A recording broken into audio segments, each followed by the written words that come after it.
ভিডিওটা ভাইরাল হয়েছে, তো বাংলাদেশে টিকটক আইডি হচ্ছে মনিটাইজেশন ইজেবল না, এখান থেকে ইনকাম করা যায় না। কারা কি জন্য এই কাজটা করছেন আমার বুঝে আসে না। তোমরা যারা মানুষ হয়ে মানুষের ক্ষতি করো না, আমি বুঝি না অন্যের ক্ষতি করলে তোমাদের লাভটা কি হয়, আমার এটা বুঝে আসে না। কিছুদিন যাবত আগে একটা ভিডিও ছাড়ছিলাম, ভিডিওটা টিকটকে আমার ভাইরাল হয়েছে।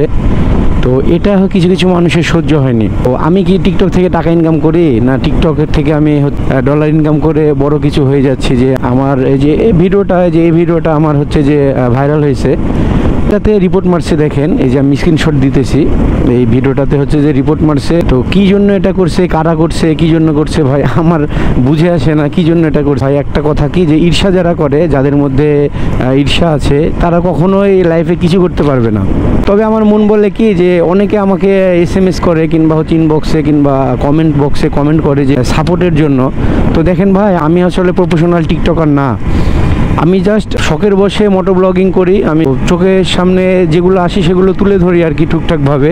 তো এই নিয়ে হচ্ছে শখের বসে আমার টিকটক আইডিটা খোলা। আমি টিকটক আইডি চালাইতাম না, খুলছিলাম না, হঠাৎ করে একটা টিকটক আইডি খুলছি। তো বেশি দিন হয়নি, 1 মাস যাবত হয়েছে হয়তো বা, সম্ভবত আমার এই আইডিটা খোলা। ভিডিওটা ভাইরাল হয়েছে, তো কারা কি জন্য এই কাজটা করছেন আমার বুঝে আসে না ভাই। সব থেকে বড় বিষয় হচ্ছে যে নিজের ভেতরে যে মনুষ্যত্বটা, মন মানসিকতা, এটা হচ্ছে যে ঠিক করা লাগবে, বুঝছেন। আসলে কন্টেন্ট ক্রিয়েটর কিংবা আপনি যদি সোশ্যাল মিডিয়াতে কাজ করেন, সর্বশেষে একটা কথাই বলি, যে যারা এগুলো করছেন ভাই, আসলে এগুলো করে কোনো লাভ নাই, বুঝছেন। তবে আমার মন বলে যে রিপোর্টটা করছেন তারাই, যারা হচ্ছে যে ইদানিং কিছু মানুষ আমাকে ইনবক্সে SMS দিচ্ছে যে ভাইয়া একটু সাপোর্ট লাগবে, আমাকে সাপোর্ট দেন। কমেন্ট বক্সে এসে অনেকে লেখালেখি করতেছে, কমেন্ট করছে যে ভাইয়া সাপোর্ট দেন। তো সবার আগে আপনাদের একটা কথা জেনে রাখা উচিত, যে আমি প্রফেশনাল টিকটকার না, আমি টিকটকে সেভাবে কাজ করি না। তবে হ্যাঁ, ভালো কিছু করেন, আশা করি অন্যের থেকে সাহায্য, সাপোর্ট এগুলো নেওয়া লাগবে না। আপনি মানসম্পন্ন কন্টেন্ট তৈরি করেন, আপনি এমন কন্টেন্ট তৈরি করেন যেগুলো মানুষ আপনার দেখে, আপনাকে সাপোর্ট কী জন্য চাওয়া লাগবে। আপনার ভিডিও দেখে আপনার অডিয়েন্সরা আপনাকে ফলো করবে, আপনাকে লাইক কমেন্ট শেয়ার করবে আপনার ভিডিও দেখে। আপনি মনে করেন যে আগডুম বাগডুম ভিডিও করলেন আর সোশ্যাল মিডিয়ায় সফলতা পাবেন, এটা কখনো আশা করেন না। নিজের কন্টেন্টে ফোকাস দিন, নিজে ভালো কন্টেন্ট তৈরি করেন, তাহলে আর মানুষের হচ্ছে যে কোনো সাপোর্ট লাগবে না, আমি আশা করি। তো আমার মনটা খারাপ হয়ে গেছে, সকালবেলাতে আমি টিকটক আইডিতে ঢুকছি, ঢোকার পরে দেখতেছি যে আমার যে নোটিফিকেশনটা আসছে, ভিউয়ার্সরা নাকি আমাকে হচ্ছে রিপোর্ট করছে।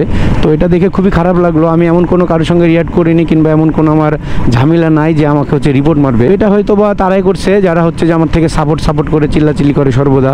আমি সাপোর্ট দিতে পারি না, হয়তো বা ঈর্ষার বসে এটা কিছু করার না ভাই, কিছু করতে পারবেন না। মনের মধ্যে হিংসা বিদ্বেষ রাখলে কিচ্ছুই করতে পারবেন না। বিষয়টা আসলে আমার কাছে হাস্যকর, কষ্টদায়ক না, কারণ আমি হচ্ছে যে টিকটকে কোনো প্রফেশনাল না, কিংবা আমি ডলার ইনকাম করতে আসিনি। আর টিকটকে কোনো টাকা পয়সাও দেয় না, সবাই জানেন যে বাংলাদেশের জন্য মনিটাইজেশন ইজেবল না টিকটকে। তো টিকটক থেকে আমি ডলারও ইনকাম করি না, কারণ বাংলাদেশে টিকটক আইডিতে কোনোভাবে টাকা ইনকাম করা যায় না, ডলার ইনকাম করা যায় না। এটা হচ্ছে যে অন্য কান্ট্রিতে ইজিবল, বাংলাদেশের ইজিবল না। বাংলাদেশে টিকটক আইডি হচ্ছে মনিটাইজেশন ইজেবল না, এখান থেকে ইনকাম করা যায়। তো ভাই যারা এগুলো করছেন তারা কোনো লাভ নাই, বুঝছেন, এগুলো করে কোনো লাভ নাই। হ্যাঁ।